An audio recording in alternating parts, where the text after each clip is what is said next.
अगर आप रात को अपने छत पर जाते हैं और आसमान की तरफ देखते हैं और आसमान पर आपको एक मैसिव ग्लोइंग फिगर नजर आता है, कोई रिलीजियस सिंबल, कोई डिवाइन साइन या फिर एलियन स्पेसक्राफ्ट जैसा कुछ, तो आपका पहला रिएक्शन क्या होगा? शॉक, ईमान या डर, या may be curiosity. Project Blue beam theory भी इसी साइकोलॉजिकल मूवमेंट के ऊपर फोकस करती है। ये थ्योरी क्लेम करती है कि एक ग्लोबल प्रोजेक्ट चल रहा है जहां पर एडवांस होलोग्राम टेक्नोलॉजी के जरिए आसमान के ऊपर फेक इवेंट प्रोजेक्ट किए जाएंगे ताकि लोगों के बिलीफ को मैनिपुलेट किया जा सके, रिलीजन्स को डिस्टेबलाइज किया जा सके और इस सब के बाद फिर सेंट्रलाइज्ड वर्ल्ड कंट्रोल एस्टेब्लिश किया जा सके।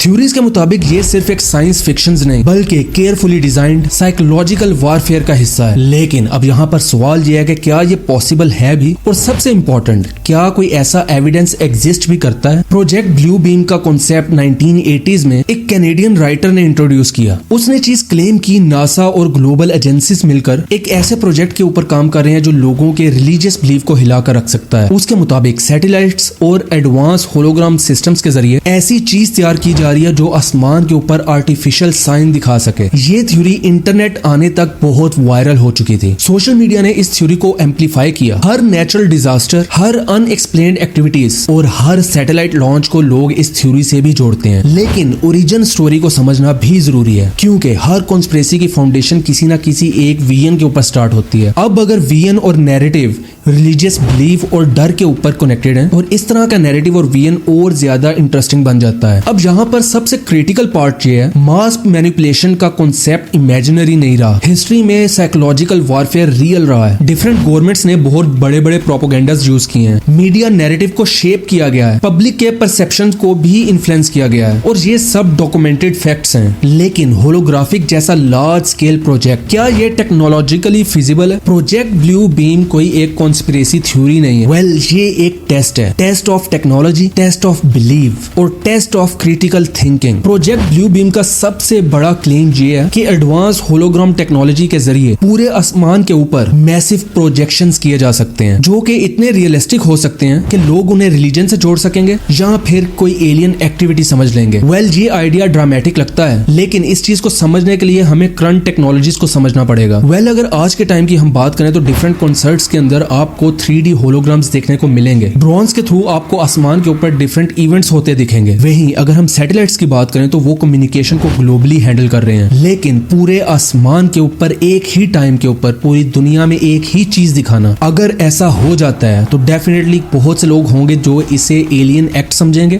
और बहुत से लोग होंगे जो शायद इसको रिलीजन से जोड़ लें। अगर हम टेक्नोलॉजीज की बात करें तो ये चीज एक्सट्रीमली कॉम्प्लेक्स है, क्योंकि ये काम करने के लिए हर मुल्क का, पूरी दुनिया का एटमॉस्फेयर देखना पड़ेगा, पूरी दुनिया की एक ही वक्त के अंदर वेदर कंडीशंस को देखना पड़ेगा, और जब इस तरह की चीजें प्रॉपर्ली एक्ट ना करें तो ऐसी चीज करना ऑलमोस्ट इम्पॉसिबल है। एक कंट्रोल्ड इंडोर इवेंट के अंदर और ओपन स्काई एनवायरनमेंट के अंदर जमीन आसमान का फर्क है। तो सवाल यह है कि क्या जो एग्जिस्टिंग टेक्नोलॉजी है वो इस स्केल के ऊपर काम कर सकती है कि वो एट अ टाइम पूरी दुनिया में डिफरेंट कंडीशंस के अंदर, डिफरेंट एटमॉस्फेयर के अंदर ये काम कर पाए? वेल, अब तक इस चीज का कोई एविडेंस तो नहीं मिलता जो इस लेवल के ऊपर टेक्नोलॉजी हो जो इस तरह का काम कर सके। वहीं बहुत से लोगों का ये मानना है, वो इस थ्योरी के ऊपर बिलीव करते हैं कि गवर्नमेंट्स के पास ऐसी टेक्नोलॉजी मौजूद है, वो राइट वक्त का इंतजार कर रहे हैं ताकि वो इसका यूज कर सकें। वेल, ये क्लेम पार्शली पॉसिबल लगता तो है, क्योंकि हमेशा मिलिट्री टेक आम सिविलियन से बहुत ज्यादा एडवांस होते हैं। लेकिन अगर हम दूसरी तरफ देखें तो यहाँ पे डिफरेंट स्केल का है। अगर किसी गवर्नमेंट के पास कोई ऐसी चीज होगी भी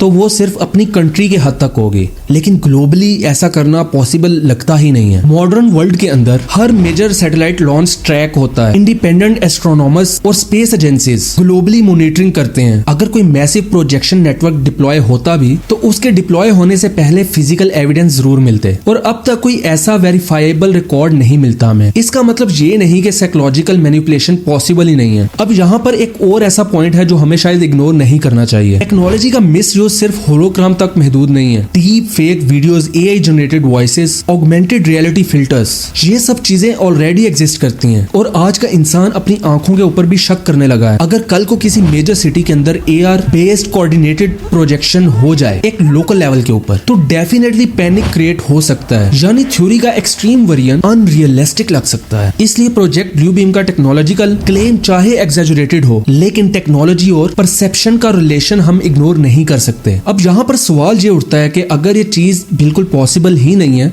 तो इसके बारे में इतना जिक्र क्यों किया जा सकता है। अब यहाँ पर एक सवाल और उठता है कि पूरी दुनिया के ऊपर ऐसा प्रोजेक्शन लगाना अगर इम्पॉसिबल है तो ये थ्योरी इतनी पावरफुल कैसे बनी, और लोग इसके ऊपर बिलीव क्यों करते हैं कि ये चीज पॉसिबल हो सकती है। अगर प्रोजेक्ट ब्लू बीम का टेक्निकल क्लेम इतना वीक लगता है तो लोग आज भी इसके बारे में बात क्यों करते हैं। इसका जवाब टेक्नोलॉजी में नहीं, साइकोलॉजी में छुपा है। इंसान नेचुरली ही पैटर्न सीकिंग क्रीचर है। जब भी उसे अनरियल लाइट्स आसमान में दिखती हैं और जब भी कोई अनएक्सप्लेन्ड थ्योरी उसके सामने आती है तो इस सिचुएशन के अंदर दिमाग ऑटोमेटिकली ही डाउट में चला जाता है, और ये एक सर्वाइवल मैकेनिज्म है, क्योंकि इंसान ये सोचने लग जाता है कि अगर ऐसा हुआ तो हम उसमें से कैसे निकल सकते हैं, और अगर ऐसा हो गया और हम उस चीज में फंस गए तो उसका क्या रिजल्ट होगा। अब सबसे इंपॉर्टेंट चीज की अगर मैं बात करूं तो अगर ऐसी चीज अगर पॉसिबल हुई भी तो इंसानों के अंदर डर पैदा होगा या कुछ और। वेल, ये टोटली डिपेंड करता है पर्सन टू पर्सन। अगर एक इंसान क्रिटिकल थिंकिंग करता है, चीजों को समझना जानता है, तो वो डेफिनेटली हर चीज की क्रिटिकल थिंकिंग करके उसके रिजल्ट पे पहुंचेगा। वहीं अगर कोई इंसान हर चीज को बिना तस्दीक किए समझ लेता है, उसको मान लेता है,